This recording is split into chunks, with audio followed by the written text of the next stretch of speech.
The $50 million ranch. I sold it a long time ago. Matthias's words still echoed in my ears like hammer blows. He'd smiled as he said it, that cruel smile I didn't recognize in the son I had raised.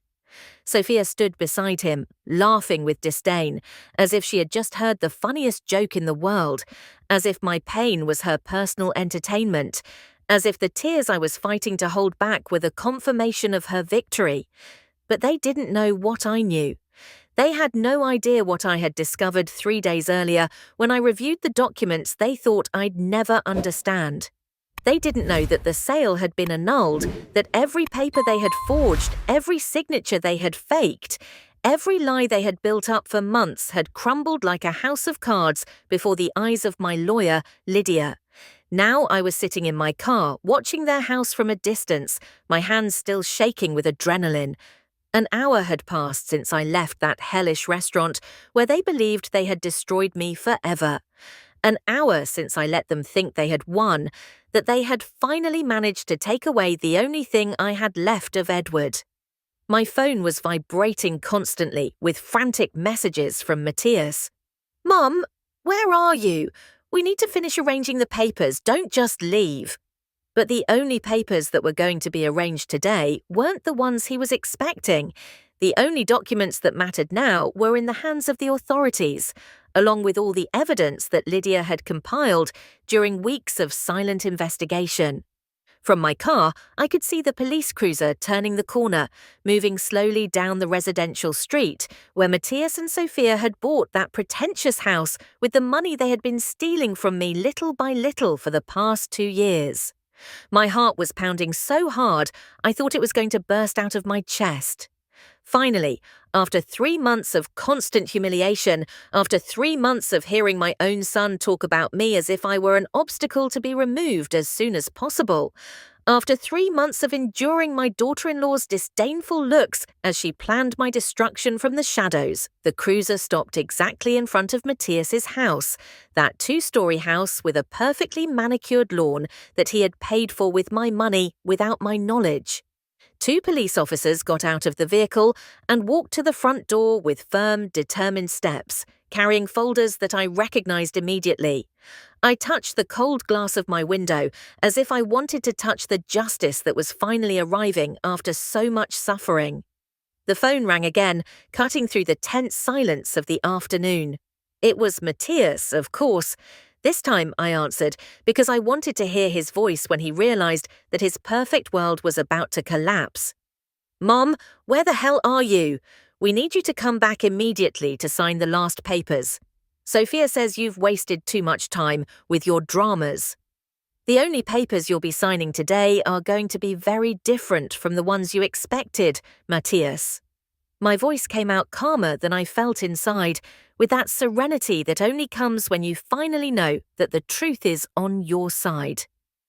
"What do you mean by that? Mum, don't play games with me. You've already lost the ranch. It doesn't belong to you anymore. You signed everything last week, remember? Or is your memory failing so badly you can't even recall that?"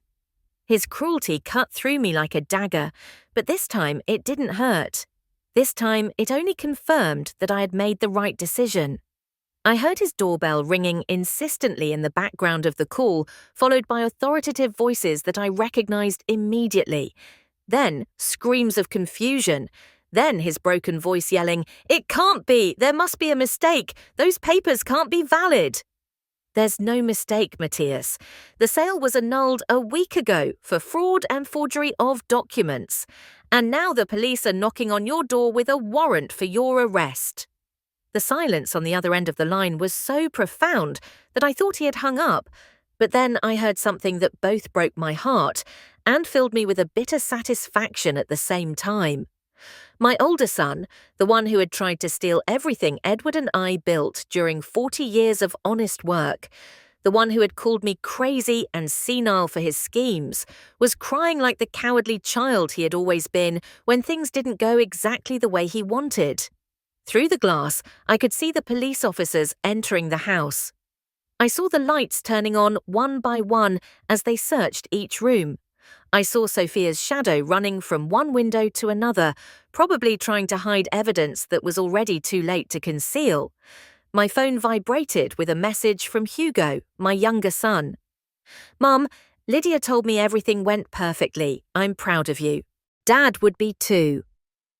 The betrayal unfolds. 3 months ago, it had all started with a seemingly innocent conversation during Sunday dinner.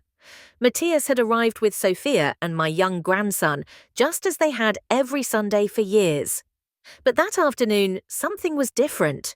The way Sophia was observing every corner of my house, as if she were calculating the value of every piece of furniture, every painting that Edward and I had collected during decades of travel and shared memories. "Mum, this house is too big for you alone," Matthias had said as he cut the roast beef I had lovingly prepared. "Sophia and I have been talking, and we think it would be better if you moved somewhere smaller, more manageable." His words fell on the table like stones in a calm pond. Hugo, who had come with his wife that day, immediately looked up. He knew his older brother better than anyone, and he didn't like that expression on his face at all. "Smaller?" I asked, trying to keep my calm. "Matthias, this has been my home for 40 years. You were born here. Hugo was born here. This is where your father and I—" "Exactly, Mum. This is where Dad and you were happy. But Dad's gone now, and you're getting older. What happens if you fall and there's no one to help you? What if there's a medical emergency?" Sophia nodded solemnly with that expression of feigned concern she had perfected over the years. "It's for your own good, Maribel. We love you and we're worried about your safety." Hugo immediately intervened. "Mom is perfectly fine. She's 66, not 90, and if she needs help, that's what we're here for." "You live on the other side of town, Hugo," Matthias retorted with irritation. "You can't be here every day watching over her." "I don't need to be watched over," I said firmly. "I'm an adult woman and perfectly capable of taking care of my own home." But Matthias didn't give up. Over the next few weeks, the visits became more frequent and more insistent. He always brought brochures for senior living communities. He always had a new story about some elderly woman who had had an accident in her home. Sophia had started making comments about how expensive it was to maintain such a large property, about the taxes, about the maintenance costs. "You could live comfortably for the rest of your life with the money from the sale," she constantly told me. "No worries, no responsibilities. Doesn't that sound appealing?" What sounded appealing to me was being left in peace in my own home, but every Sunday the pressure increased. Matthias had started bringing experts to dinner, an appraiser who just happened to be in the neighborhood, a real estate agent who was a friend of the family, a lawyer specializing in estate planning who had very specific advice on how to protect my inheritance. It was during one of those dinners when I first heard the figure that would change everything, $50 million. The appraiser had evaluated the entire property, including the main house, the 3 guest houses, the stables, and the 200 acres of fertile land that had increased in value tremendously due to urban development in recent years. $50 million. I saw Sophia's eyes light up when she heard that figure. I saw Matthias and her exchange a quick but significant look. In that moment, I knew this was no longer about my safety or my well-being. It was about money, a lot of money. The following weeks were a whirlwind of constant pressure. Matthias began coming alone, without Sophia, trying to seem more compassionate and less obvious in his intentions. He talked to me about safe investments, about how I could donate money to charity if I wanted to, about how I could travel the world without worrying about maintaining a property. "Think about it, Mum. Dad and you always wanted to see Europe. Now you could do it. You could live in Paris for a year if you wanted to." But I didn't want to live in Paris. I wanted to live where I had been happy, where every corner reminded me of Edward, where I had raised my children, where I had built a life full of meaning. The pressure intensified when they began using my grandson as an emotional weapon. Matthias started bringing him less frequently, and when he did, the boy seemed confused and distant. One day, I overheard him ask his father, "Why can't Grandma come live with us if her house is so big?" Matthias's answer chilled me to the bone. Because Grandma is very stubborn and doesn't want to do what's best for her. That night, I called Hugo and told him everything. My younger son listened in silence, but I could feel his indignation growing with every word I said. Mum, this isn't right. Matthias has no right to pressure you like this. This is your house, your decision. But he says he's worried about me.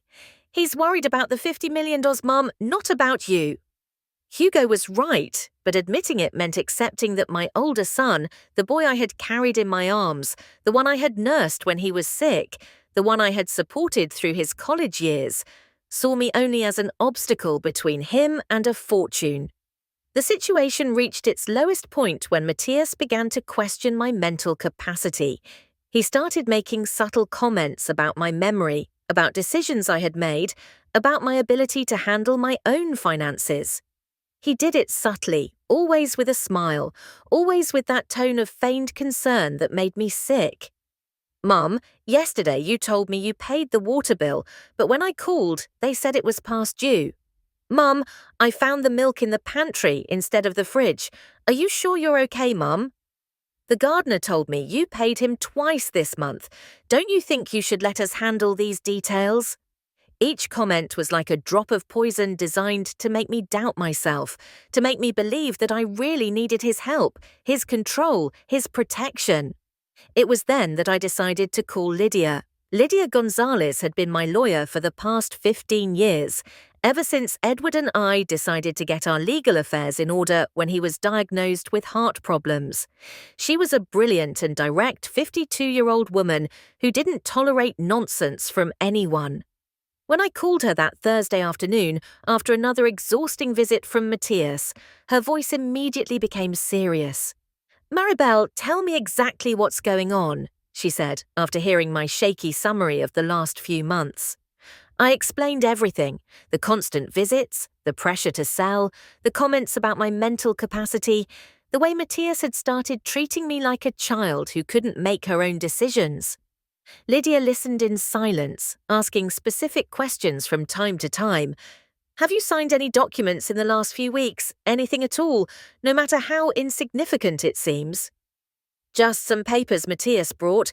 He said they were to update my life insurance and some banking matters. It all seemed routine." The silence on the other end of the line scared me more than any shout.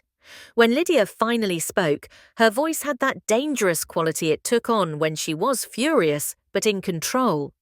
"Maribel, I need you to come to my office immediately and bring every document you've signed, all of them." The drive to her office was one of the longest of my life. I drove slowly, with sweaty hands gripping the steering wheel, while my mind went over every conversation, every document, every moment I had trusted my son's words. I had been so naive, so blinded by maternal love, that I hadn't seen the warning signs. Lydia's office was in the financial district, in an elegant building that had always intimidated me a little. But that afternoon, as I rode the elevator with a folder full of papers, I felt as if I was ascending toward the truth, no matter how painful it might be. Lydia received me immediately without the usual pleasantries. She took the folder from my hands and began to review the documents with a speed that made me dizzy. I saw her expression become more somber with each page she read. "My God, Maribel," she muttered after 20 minutes of absolute silence. "This is much worse than I thought." "What do you mean?" Lydia held up a document that I immediately recognized. It was one of the papers Matthias had brought the previous week, something about updating banking information that I had signed without reading completely because I trusted him.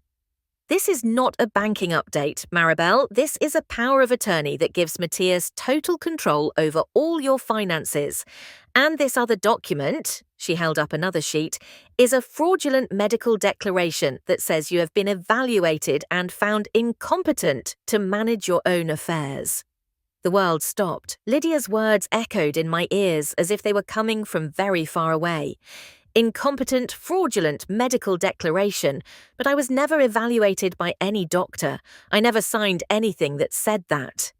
"I know, this signature has been forged." And look, the date is from last month, the same day that, according to your records, you were at the dentist's office. I have the receipts right here." Lydia continued reviewing the documents, and with each revelation, my heart sank deeper into a despair I had never experienced. There were preliminary sales documents I had never seen, property appraisals that had been ordered without my knowledge, even a petition to have me legally declared incompetent that had been filed in court without my knowing. "Matthias has been building a legal case to take everything from you, Maribel. He's been working on this for months, maybe longer. And the worst part is, he's been using your trust in him to get your cooperation." I felt physically ill. I had to run to the restroom in Lydia's office to vomit. When I returned, she was waiting for me with a glass of water and a box of tissues.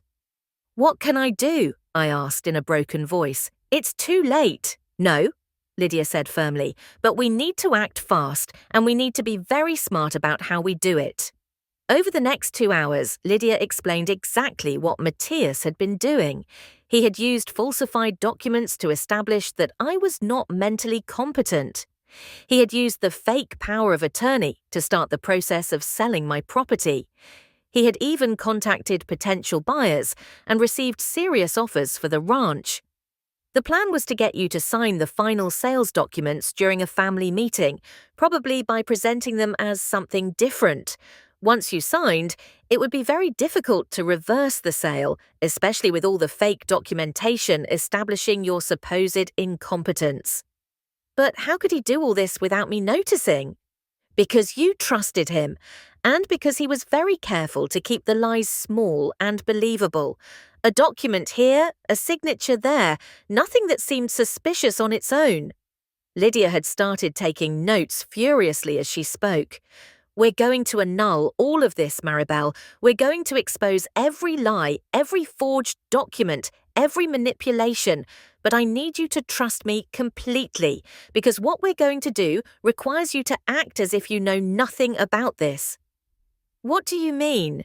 "Matthias is going to try to complete this scam soon, probably in the next few days or weeks. When he does, we need to be ready.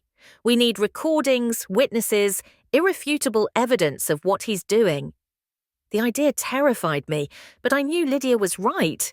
If I wanted to save my home, if I wanted to protect the legacy that Edward and I had built, I had to be brave. I had to face my own son and expose his lies. "What do you need me to do?" Lydia smiled for the first time since I had arrived. It was a fierce smile, like a warrior preparing for battle. "First, we're going to document everything. Every conversation, every document, every interaction. Second, we're going to quietly annul all the fraudulent documents he's filed. And third, when he makes his final move, we're going to be waiting for him." Over the next few days, I followed Lydia's plan to the letter. I acted as if I knew nothing, as if I were the confused old woman Matthias believed I was. But inside, I was furious. Not just about the money or the property, but about the betrayal, about the fact that my own son had been willing to destroy my life to get rich. Hugo suspected something was going on, but Lydia had advised me not to tell him anything yet. The fewer people who know, the better. Matthias can't suspect that we know what he's doing. It was the hardest week of my life. Every time Matthias came to visit, I had to smile and act normal while knowing exactly what he was planning. Every time Sophia spoke to me with that feigned condescension, I had to bite my tongue to keep from yelling the truth in her face. But the climax arrived when Matthias finally invited me to the lunch he had been planning for weeks. "Mom, Sophia and I want to take you to lunch at the Valley restaurant on Sunday. We want to talk to you about your future, about what's best for you." I knew exactly what that lunch was about. It was the moment they were going to try to get me to sign the final documents, the moment they believed they were going to complete their theft. But what they didn't know was that Lydia and I were completely prepared. Sunday arrived like a storm that had been approaching for weeks. I woke up early, long before dawn, with that feeling of nervous anticipation that gnaws at your stomach. I knew this day would change everything one way or another. Either Matthias would complete his plan and steal everything Edward and I had built, or he would finally face the consequences of his actions. I dressed carefully for the occasion. I chose the dark green dress Edward had given me for our 30th anniversary, the one that always made me feel elegant and powerful. I put on my mother's pearl earrings and the gold watch Edward gave me when Matthias was born. I wanted to look dignified because I knew that after today, my relationship with my older son would never be the same. Lydia had explained exactly what would happen. Matthias and Sophia would take me to the restaurant. They would probably make me feel comfortable with casual conversation and then pull out the documents. They would tell me they were routine papers, perhaps something about my life insurance or my bank accounts. But in reality, they would be the final sales documents for my property.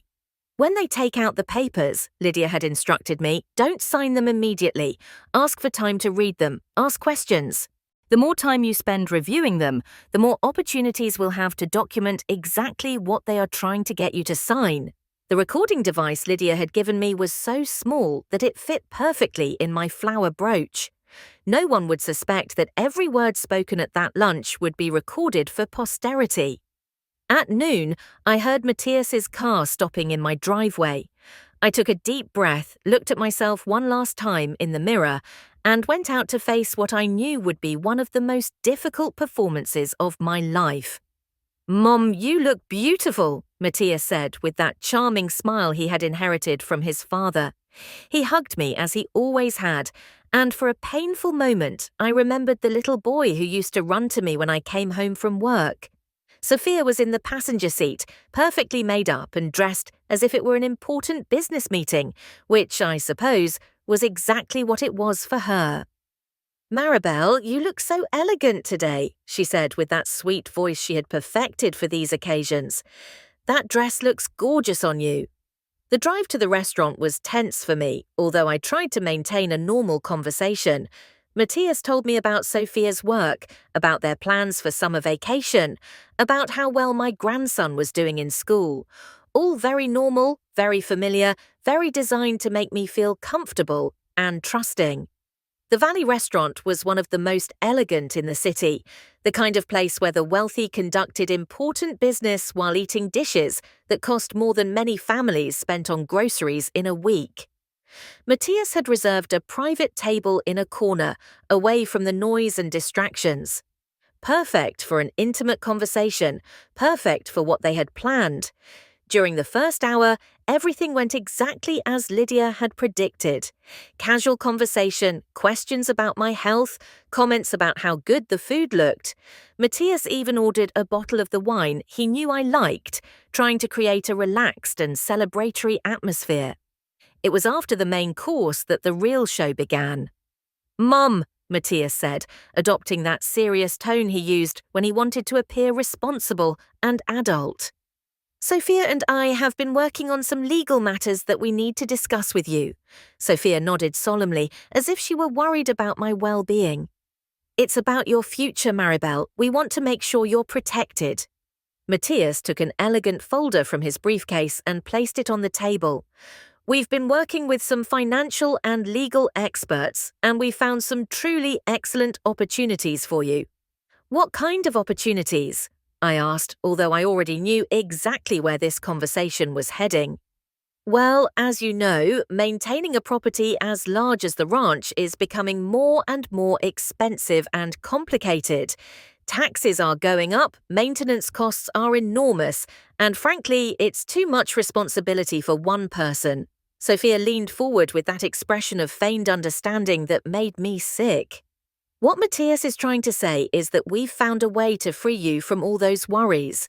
We've received an incredible offer for the property, Mum, $50 million. It's more money than you could spend in 3 lifetimes. My heart rate quickened, but I kept my expression neutral. "An offer from whom?" "From a very respectable developer who wants to turn the land into a luxury residential complex. It's a beautiful project, very respectful of the environment." Matthias opened the folder and began to take out documents. "And best of all, we have everything ready. We just need your signature on a few papers and everything will be settled." "You could buy a beautiful house anywhere you want." Sophia added. Maybe something closer to us so we can help you more easily.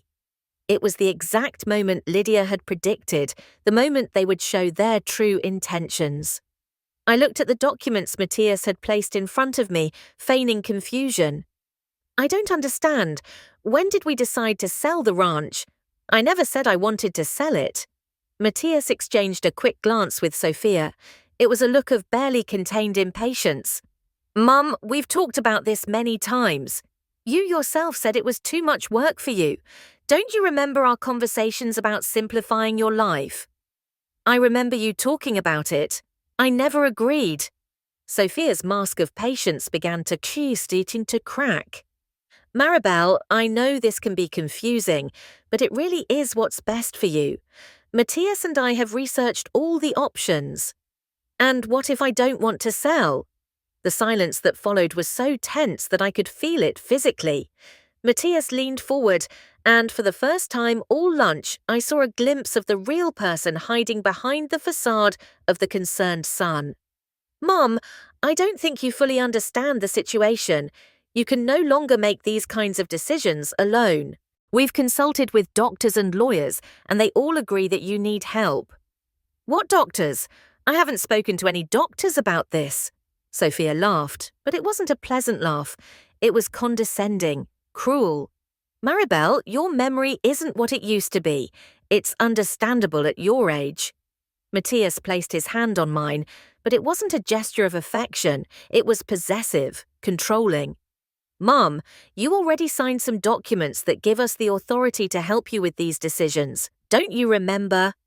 It was the moment they were going to reveal their plan completely, the moment they were going to show exactly who they really were. The truth is, the sale is already practically finalized, Matthias said, his voice growing colder with each word. We just need your signature on these last papers to complete the process. The sale is finalized? How can it be finalized without my consent? Sophia smiled, and that smile chilled me to the bone. It was the smile of someone who believed she had won, who had outsmarted an inferior opponent. Because we no longer need your consent, Maribel. The medical documents show that you are not competent to make important financial decisions. Matthias has legal power to act on your behalf. And then Matthias said the words they had been building up to for months, the words he believed would be my financial and emotional death sentence. The beginning of the end. The $50 million ranch. I sold it a long time ago. Matthias's words hung in the air like sharp knives. I sold it a long time ago. His smile was triumphant, cruel, as if he had just won a game of chess he had been playing for months. Sophia leaned back in her chair with that look of absolute satisfaction that made my stomach churn. It was the smile of someone who believed she had finally gotten everything she wanted. How could you have already sold it? I asked, feigning the shock and confusion they expected to see. My voice trembled slightly, not because I was acting, but because even knowing what was coming, hearing those words from my own son's mouth broke my heart. Exactly what you heard, Mum, Matthias said, his tone becoming more condescending with each syllable. The papers you signed last week were the final sales documents. The property no longer belongs to you. Sophia leaned forward, clearly enjoying every moment of what they believed was my humiliation. It was for your own good, Maribel. You never would have made the right decision for yourself. But I never authorized any sale, I managed to say, maintaining the act while inside, my fury grew like a volcano about to erupt. Of course you did, Matthias retorted, pulling more documents from his folder. Here are all the papers with your signature. Power of attorney, authorization of sale, medical evaluation confirming that you need assistance with important financial decisions. It was exactly what Lydia had predicted. They were using the forged documents they had been preparing for months, showing them as irrefutable evidence that everything had been legal and proper. The money is already in a special account that we will manage for you, Sophia added, with that sweet voice she had perfected for these lies. You don't have to worry about anything. We'll take care of everything. An account that you will manage? The words came out as a whisper, because even while feigning surprise, the reality of what they had planned hit me like a slap. It's the most sensible thing to do, Matthias said, adopting that paternal tone that made me sick. At your age, with your memory problems, it's better for younger people to handle these complicated matters. Sophia nodded as if she were the most compassionate person in the world. And of course, we'll use the money to get you a nice small house, something more appropriate for a woman your age, perhaps in a senior living community where you'll have nurses and medical care available 24 hours a day. The image they painted was my worst nightmare, locked up in some place they chose, completely dependent on their generosity, while they lived like royalty with the money they had stolen from the sale of my home. But the ranch, all my memories with Edward, the memories are in your heart, Mum, Matthias said with a false compassion that made me nauseous. You don't need a big house to remember Dad. Besides, Sophia added, it will be much better for your mental health not to be alone in that big house full of sad memories. It was incredible how they had managed to turn every argument in their favour. My love for Edward and our home had become something unhealthy that needed to be cured. My independence had become a problem that needed to be solved. My own life had become something they had the right to rearrange according to their convenience. And what if I don't agree with this? I asked, although I already knew what their answer would be. Matthias sighed as if he were a patient father explaining something obvious to a stubborn child. Mum, you no longer have a choice in this matter. The medical documents are very clear about your condition, and the legal documents transfer the responsibility for these decisions to me. It's for your own good, Sophia repeated, as if that magic phrase justified any atrocity they were committing. I looked at the documents in front of me, pretending to study them carefully. I recognized my signature on several of them, but I knew some had been forged. Others I had signed without truly understanding what I was signing, trusting Matthias's lying explanations. When am I supposed to move out? I asked in a small voice. The buyer wants to take possession of the property next month, Matthias said, checking his phone as if he were verifying his calendar. But don't worry, we've already been looking at some options for you. Sophia pulled out her own phone and began to show me photos. Look, this senior living community is beautiful. They have scheduled activities, prepared meals, medical service. It will be like living in a luxury hotel. The photos showed a place that looked more like a gilded cage than a home. Small, sterile rooms, long, cold hallways, common areas filled with elderly people with vacant stares. It was the complete opposite of the vibrant, independent life I had built on my ranch. And how much does that place cost? I asked. Oh, don't worry about that, Matthias said quickly. We'll take care of all the expenses. Of course they would take care of it. With my own $50 million. They would keep me in the cheapest place they could find while they enjoyed the rest of the money. And what about my things? What about the furniture that Edward and I bought? The photos, the books, everything we've collected for 40 years? Sophia and Matthias exchanged another of those quick glances they had been exchanging all afternoon. Well, Sophia said slowly, most of those things are too big for a room in the community. We'll have to sell most of them. But we can keep the most important things in a storage unit, Matthias added, as if it were a huge concession.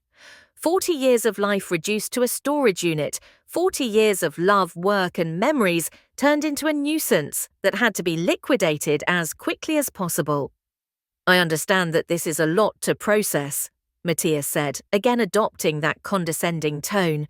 That's why we wanted to explain everything to you in person, in a calm environment, and we want you to know that this doesn't change anything between us, Sophia added with a smile that didn't reach her eyes. We'll still be a family. We'll visit you regularly in your new home. The hypocrisy was so blatant that I had to bite my tongue to keep from yelling the truth in their faces, but I knew I had to maintain the act a little longer. Lydia had told me that the more they talked, the more they would incriminate themselves. And is there no way to change this? I asked, with the broken voice of a desperate old woman. I'm afraid not, Mum, Matthias said with fake sadness.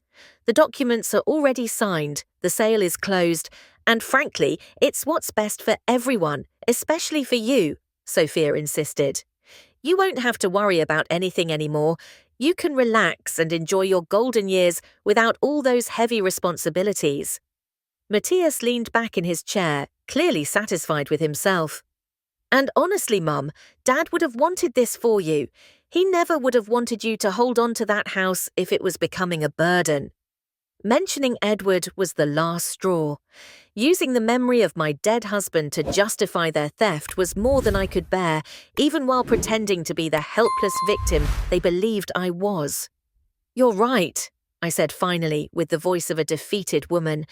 Edward would have wanted what was best for me. The triumphant smile on Matthias's face was nauseating. Sophia leaned back in her chair like a queen who had just conquered a kingdom with that expression of absolute superiority she had been waiting to show for months. I'm glad you understand, Mum, Matthias said, his voice dripping with a condescension that made my stomach churn. We knew it would be difficult at first, but once you get used to your new life, you'll see that it was the right decision. And think of all the wonderful things you'll be able to do with your free time, Sophia added, feigning enthusiasm. Knitting classes, bingo, maybe even some organised trips with other residents. The image they painted was of an empty, controlled life, full of activities designed to keep older people busy without giving them any real purpose or autonomy. It was the exact opposite of the vibrant life I had built on my ranch, where every day brought new projects, new experiences, new reasons to get up in the morning. When do I have to move? I asked, maintaining the tone of defeated resignation. The buyer wants to take possession on the 15th of next month, Matthias said, checking his phone. That gives us 3 weeks to organise everything. We've already contacted a moving company that specialises in these transitions. Of course, they specialised in transitions. They had probably perfected the art of disassembling the lives of older people and reducing them to a few boxes of memories. And where will I live during those 3 weeks? I asked. Well, technically you can't stay at the ranch anymore, Sophia said with false compassion. But we've arranged for you to stay at a nice hotel near us while we prepare your room at the community. A hotel. They were going to uproot me from my home and put me in a hotel as if I were a tourist in my own city, as if 40 years of memories could be packed and stored overnight. I understand, I murmured, pretending that the tears forming in my eyes were of sadness and not absolute fury. Matthias leaned forward and took my hand. The gesture should have been comforting, but it felt possessive, controlling. I know this is difficult, Mum, but think of how proud Dad would have been to know that you made the responsible decision. Again, using Edward to justify their theft. Again, desecrating the memory of the man who had worked his entire life to build something beautiful for his family, only for his own son to destroy it for money. Dad always wanted you to be independent and happy, Matthias continued, apparently unaware of the irony of his words. And now you'll be able to be, without all the worries of maintaining such a large property. Exactly, Sophia agreed. You'll be able to be truly free for the first time in years. Free? The word was a cruel joke on their lips. What they were describing was not freedom.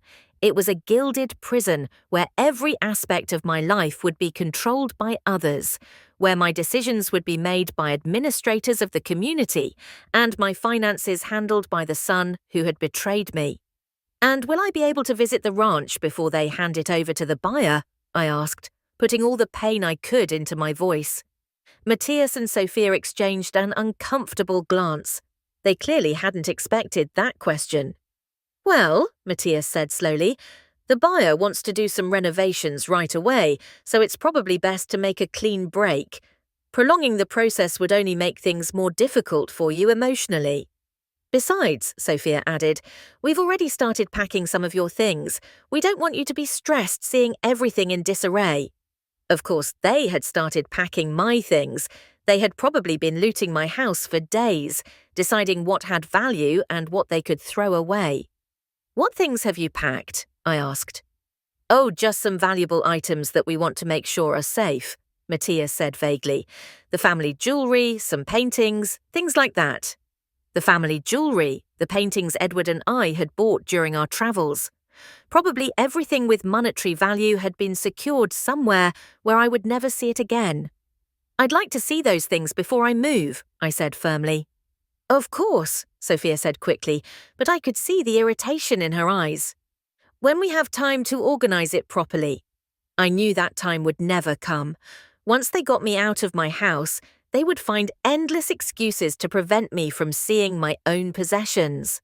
The waiter approached to ask if we wanted dessert or coffee, momentarily interrupting the tension of the conversation. Matthias ordered coffee for everyone, acting like the generous host he thought he was. "You know, Mum," he said after the waiter left, "there's something else we wanted to discuss with you." My heart rate quickened. What else could they want? What other aspects of my life had they decided to control? "It's about Hugo," Sophia said. I immediately knew this was not going to be good. "What about Hugo?" "Well, he's been resistant to these changes," Matthias explained carefully. "He doesn't understand that this is what's best for you." "He's been filling your head with confusing ideas," Sophia added, "telling you that you don't have to do anything you don't want to do." "But that's not realistic, Mum," Matthias continued. "Sometimes adult decisions require us to do things we don't necessarily want to do." I could see where this conversation was headed. They were going to try to isolate me from Hugo, from the only person in my family who could challenge their narrative. "We think it would be best if you limited contact with Hugo during this transition period," Sophia said gently, "at least until you've settled into your new home and feel more comfortable with the changes. We don't want him to confuse you or make you feel bad about decisions that have already been made," Matthias explained. "It was the final move. They weren't just stealing my house and my money, they were also isolating me from anyone who could help or support me." "But Hugo is my son," I protested weakly. "And he always will be," Matthias said. "But right now he's not acting in your best interest. He's letting his emotions cloud his judgment. Once he sees how happy you are in your new situation, I'm sure he'll change his mind," Sophia added. The coffee arrived, and we all took a few sips in silence. I used that time to process everything I had heard. They had not only stolen my property, they had planned every aspect of my destruction: my home, my money, my independence, my family relationships. Everything was going to be controlled by them. "And what if I change my mind?" I finally asked. "What if I decide I don't want to live in the community?" The question took them by surprise. Matthias almost choked on his coffee. "Mom, the arrangements have already been made," he stammered. "And besides," Sophia added quickly, "the doctors were very clear about your need for constant supervision." "What doctors?" I asked, though I already knew they were imaginary. "The geriatric specialists we consulted," Matthias said vaguely. "Their reports are included in the legal documents. More lies, more falsified documents, all built on a foundation of fraud and manipulation." "I understand," I said finally, feigning total acceptance. Matthias visibly relaxed. "I'm glad you're being so understanding, Mom. I knew that once you understood the whole situation, you would see that it really is for the best." But what he didn't know was that I understood the situation much better than he thought, and that the consequences of his actions were about to arrive. Justice served. When we got back to my house after lunch, the afternoon felt heavy and charged with a tension that only I could perceive. Matthias and Sophia acted as if they had just solved the world's most complicated problem, with that disgusting satisfaction of people who believed they had executed the perfect plan. "Well, Mum," Matthias said as he got out of the car, "we'll come by early tomorrow to start organising your things. We want this process to be as stress-free as possible for you." "And I've already spoken to the community," Sophia added, consulting her phone as if she were the personal administrator of my life. Your room will be ready the day after tomorrow. It's one of the best they have, with a view of the garden. They escorted me to the door of my own house, acting as if I were a fragile old woman who needed an escort to keep from falling on her own steps. The irony was not lost on me. In 24 hours, according to their plan, I would have no right to enter this house that had been my home for 40 years. "Do you need help with anything else before we go?" Matthias asked, but his tone suggested he hoped I would say no. They were in a hurry to leave, probably to celebrate their victory or to make phone calls related to the money they believed was already theirs. "No, I'm fine," I told them in the tired voice of a defeated woman. "I just need to rest a little. This has all been very overwhelming." "Of course it has," Sophia said with false compassion. "It's normal to feel confused at first, but you'll see that in a few weeks you'll feel much better." They left after more fake hugs and empty promises to visit me soon. I watched their car drive away down the driveway, waiting until it had completely disappeared before pulling out my phone. "Lydia," I said as soon as she answered, "everything went exactly as you predicted. Do you have the full recording?" "Every word," I confirmed, touching the small device in my brooch. They admitted that they already sold the property without my real consent, that they're using fake medical documents, that they're going to control all my money, and that they even want to cut my contact with Hugo. "Perfect," Lydia said, and I could hear the fierce satisfaction in her voice. "They're planning to come tomorrow, right? Early in the morning to start organizing my things." "Excellent. That gives us tonight to finalize everything. Maribel, tomorrow is going to be a very different day than they're expecting." After hanging up with Lydia, I called Hugo. My younger son had been waiting for news, and when I told him what had happened at lunch, his fury was immediate and fiery. "Mum, I can't believe they went that far. They actually said they already sold the house." With a smile on their faces, I confirmed. "And Hugo, there's something else. They said they want me to cut off contact with you during my transition period." The silence on the other end of the line was so profound that I thought the call had dropped. When Hugo finally spoke, his voice had a dangerous quality I had never heard before. "They're going to pay for this, Mum. I swear they're going to pay for every lie, every manipulation, every moment of pain they've caused you." "They will pay," I assured him, "but it's going to be the right way, Hugo. With real justice, not with vengeance." That night was one of the longest of my life. Every time I closed my eyes, I saw Sophia's satisfied face when she thought she had won. I heard Matthias's voice saying, "I sold it a long time ago," with that cruelty that broke my heart.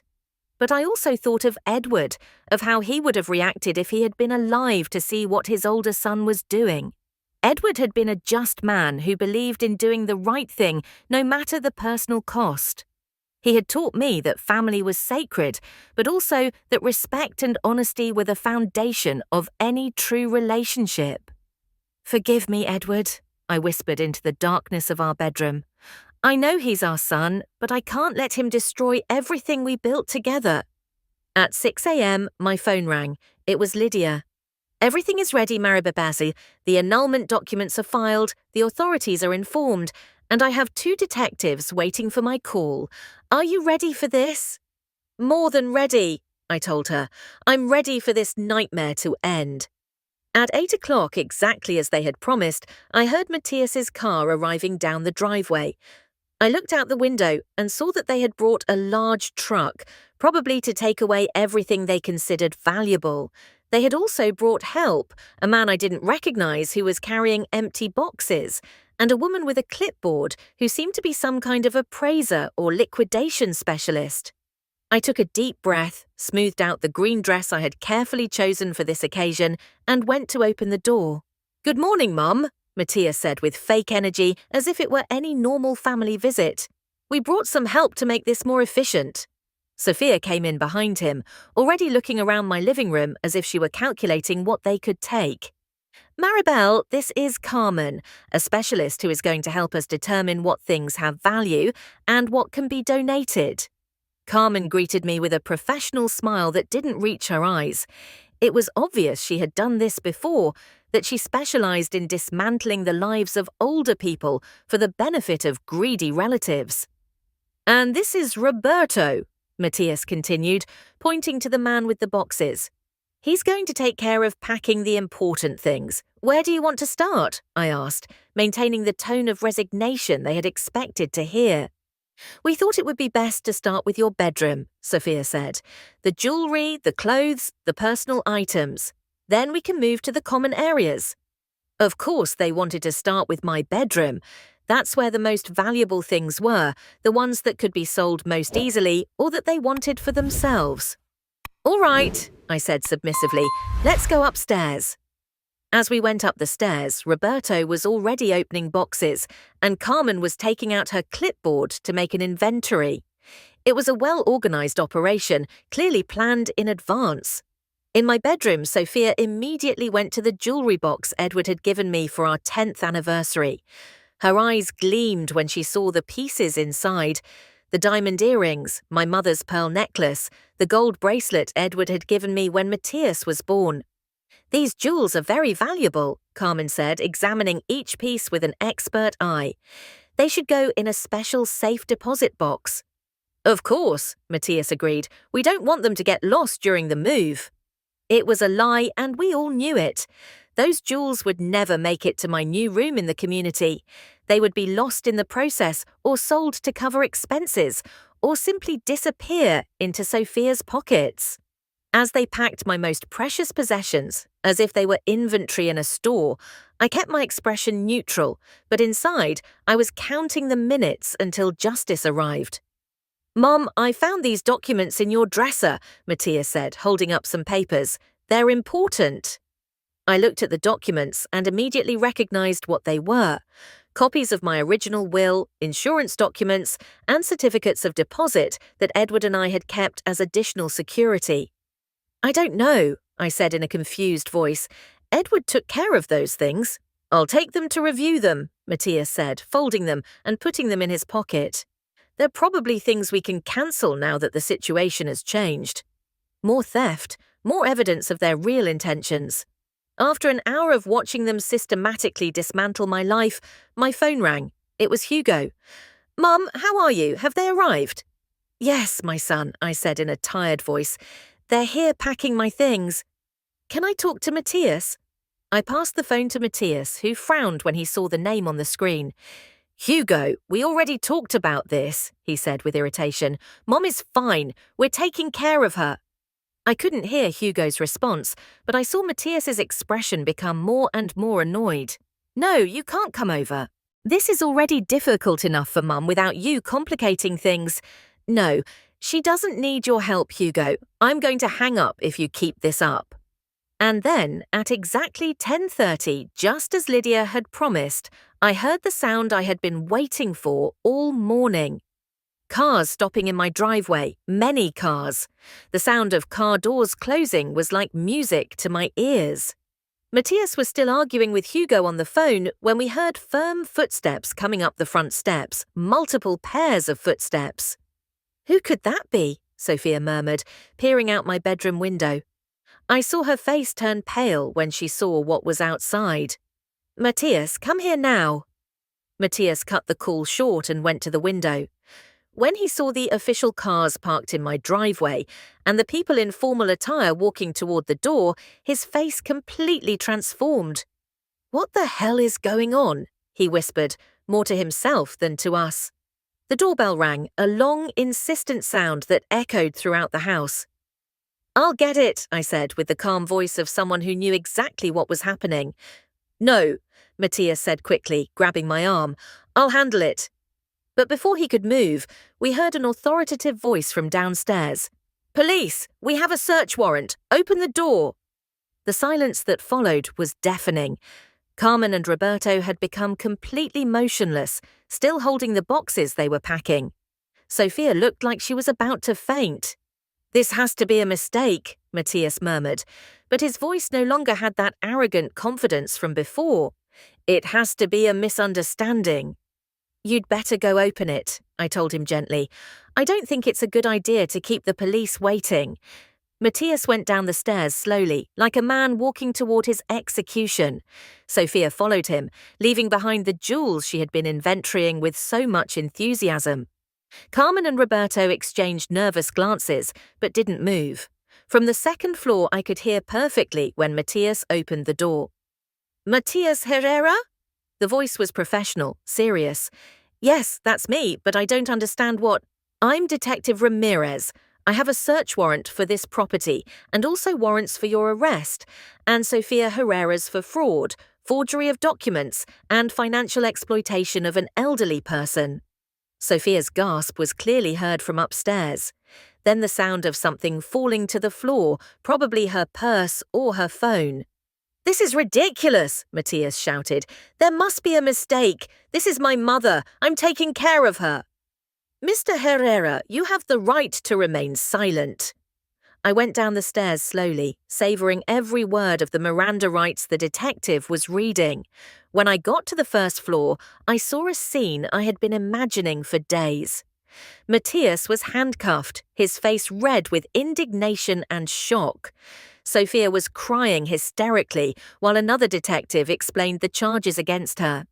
Carmen and Roberto had been detained for questioning, and in the middle of it all, Lydia was standing by the door with a smile of absolute satisfaction. "Mom," Matthias looked at me with pleading eyes. "Did you know about this? Tell them everything we did was to take care of you." For the first time in months, I could look him directly in the eyes, without pretending confusion or weakness.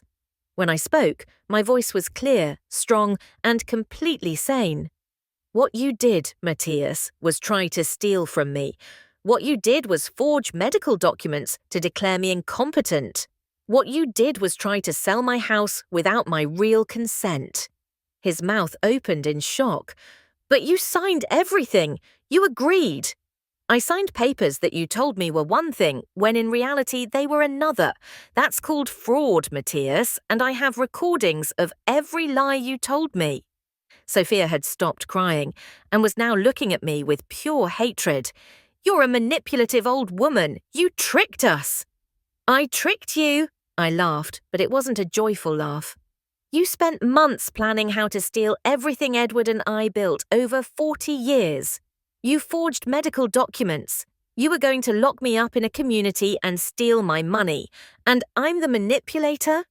Detective Ramirez approached me. "Mrs. Herrera, are you all right? Do you need medical attention?" "I'm perfectly fine, Detective. Better than I've been in months." Lydia came closer and put a comforting hand on my shoulder. "Maribel has been subjected to months of emotional and financial abuse, but fortunately we discovered the fraud before they could complete the theft." "Theft?" Matthias shouted. "We were taking care of her. The house is too big for her." "The size of my house is my decision, not yours," I told him firmly. "And if you really cared about my well-being, you would have asked me what I wanted. You wouldn't have lied and manipulated me to get what you wanted." Detective Ramirez consulted her clipboard. "Mrs. Herrera, according to the documents your lawyer provided us, the supposed sale of your property was annulled a week ago for fraud. Is this correct?" "Completely correct. My property was never legally sold. All the documents my son presented were obtained through deception or outright forgery." Matthias looked as if he had been hit with a hammer. "But the 50 million, the buyer, the contracts—" "There was no real buyer, Matthias," Lydia explained to him. "What there was an elaborate plan to transfer the property to a corporate shell controlled by you. You were going to resell the house to a company that you yourselves had created, using documents that falsely established that Maribel was incompetent." Sophia had started crying again, but now they were tears of desperation, not sadness. "We didn't know it was illegal. We just wanted to help." "Forging medical documents is a serious crime, Mrs. Herrera," the detective who was handcuffing her said. "Financially exploiting an elderly person is a serious crime, and according to our records, you have been transferring money from Mrs. Herrera's accounts to your own accounts for more than a year." That was a new revelation for me. I looked at Lydia in surprise. "Yes," Lydia confirmed. When we reviewed your bank accounts, we discovered a series of unauthorized transfers, small at first to avoid attracting attention, but in total, they stole nearly $200,000 from you over the last 18 months. $200,000. They had been stealing from me for much longer than I had suspected. $200,000, I repeated, feeling a new wave of fury. Matthias could no longer maintain the facade of the concerned son. His mask had completely fallen. It was money you were going to give us anyway. We were just getting our inheritance early. Your inheritance, I said with a calm that surprised myself. You just lost it forever. At that moment, Hugo came running through the front door, followed by his wife. He had been waiting for my call to know when it was safe to come. Mum, are you okay? He hugged me tightly, and for the first time in months, I felt truly safe. I'm fine, my son. I'm better than fine. Hugo looked at his handcuffed brother with a mixture of sadness and disgust. Matthias, how could you do this? How could you do this to our mother? You don't understand, Matthias shouted desperately. She's old. She can't take care of herself. She needs help. What she needed was love and respect, Hugo responded, not lies and theft. Detective Ramirez addressed me one more time. Mrs. Herrera, we'll need you to come to the station to formalize your complaint and review all the evidence. Do you feel up to doing that today? Absolutely, I said. I've been waiting for this moment for months. As they were taking Matthias and Sophia away, my older son looked at me one last time. There was no longer arrogance in his eyes, only desperation. Mom, please, we can fix this.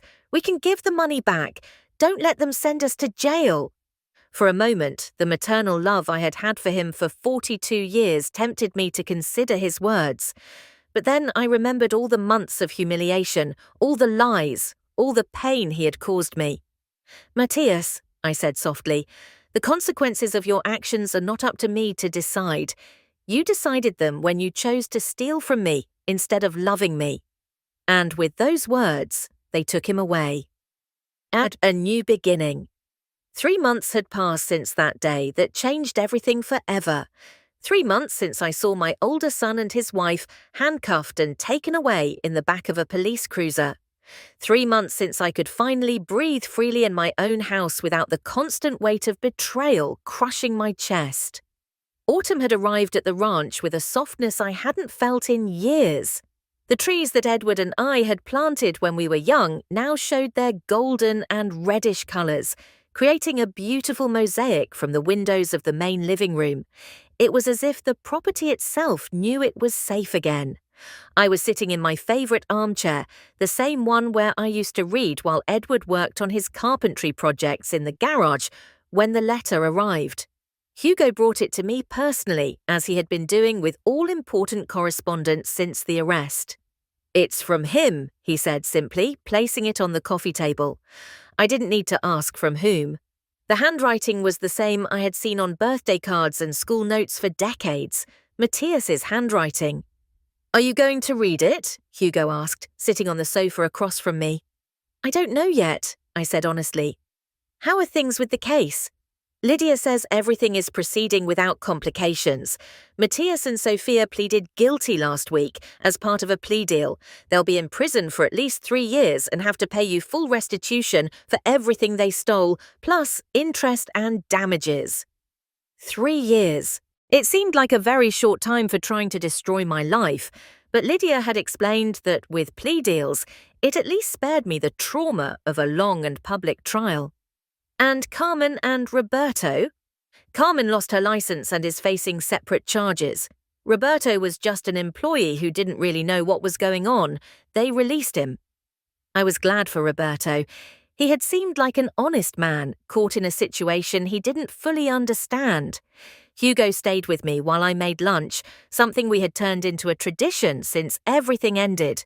His visits were no longer occasional and tense, as when Matthias controlled the family narrative. Now he came 2 or 3 times a week, sometimes just to have coffee and talk, sometimes to help me with projects around the house. Mum, he said while cutting vegetables for the salad, there's something I've been wanting to ask you. Tell me, my son, do you miss Matthias? The question hit me harder than I expected. I paused with the knife halfway through cutting a tomato and really thought about the answer. I miss the boy he was, I said finally. I miss the son I thought I had raised, but the man he became, the man who lied to me and betrayed me for months. I don't miss that man at all. Hugo nodded in understanding. I feel the same way. It's as if my brother died a long time ago and was replaced by a greedy stranger.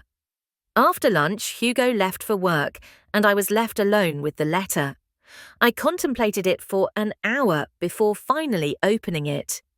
"Dear Mum," it began, and I could immediately hear his voice in my head. "I know you probably don't want anything to do with me after everything that happened, but I need you to know that I never meant to hurt you."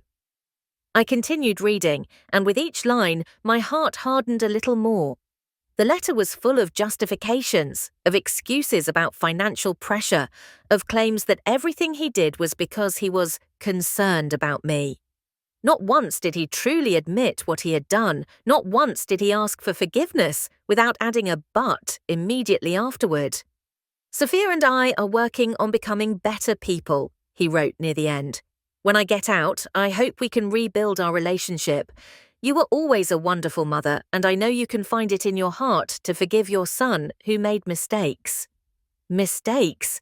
He called months of systematic lies, forgery of documents, and theft mistakes. I put the letter down on the table and walked to the window that overlooked the garden where Edward and I had planted rose bushes on our first anniversary. The rose bushes were now enormous, blooming every spring with more beauty than the previous year. "What would you do, Edward?" I asked the heir, as I had been doing for the last 3 months when I needed guidance. Of course, there was no audible answer, but in my heart I knew what Edward would have said. He would have talked about the difference between forgiveness and tolerance, about the importance of protecting yourself from people who prove time and again that they cannot be trusted. That afternoon, I decided to do something I had been putting off since it all began.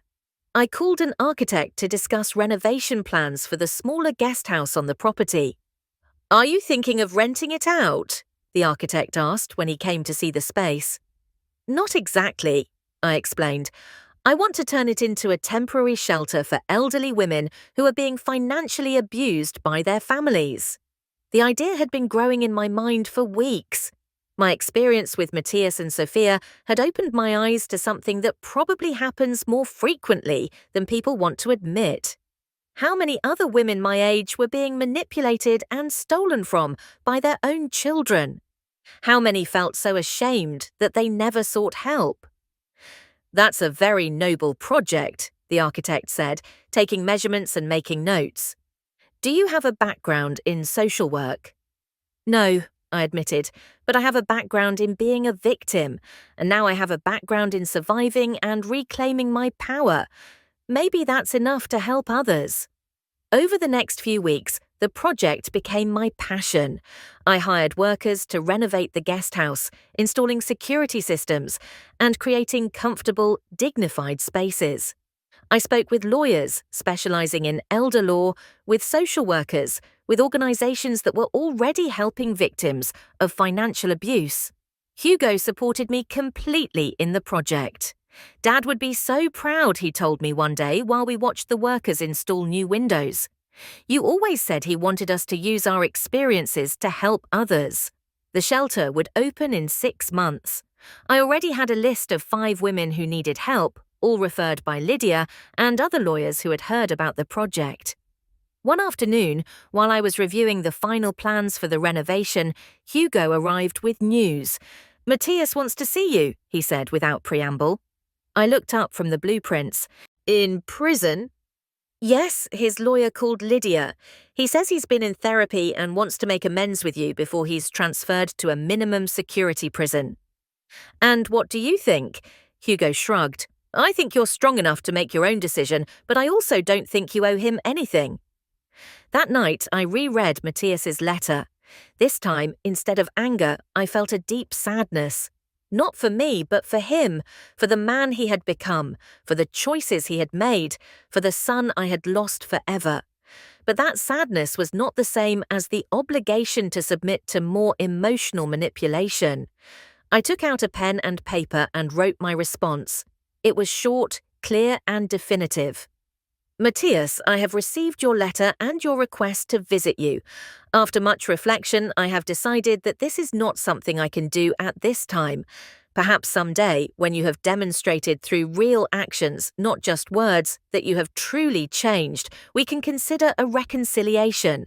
But that day is not today and may never come. This is a consequence of the decisions you made, and it is a responsibility you will have to carry. I wish you the best in your rehabilitation process, but I can no longer be a part of it.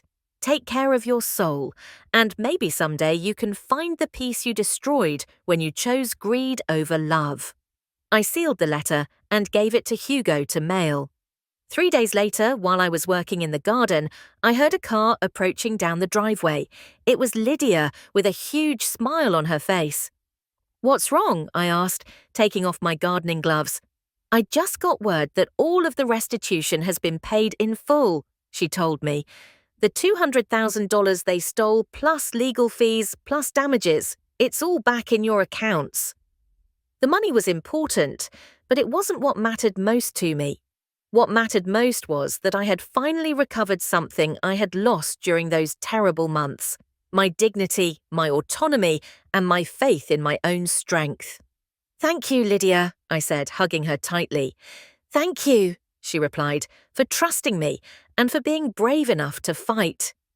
That night, as I sat on my terrace watching the sunset over the land that Edward and I had loved for so many years, I felt something I hadn't felt in a long time: complete peace. The woman who had walked into that restaurant 3 months ago had been a victim. The woman sitting here now was an unstoppable survivor, and that, I thought as the stars began to appear in the clear sky, was the best possible ending to this story.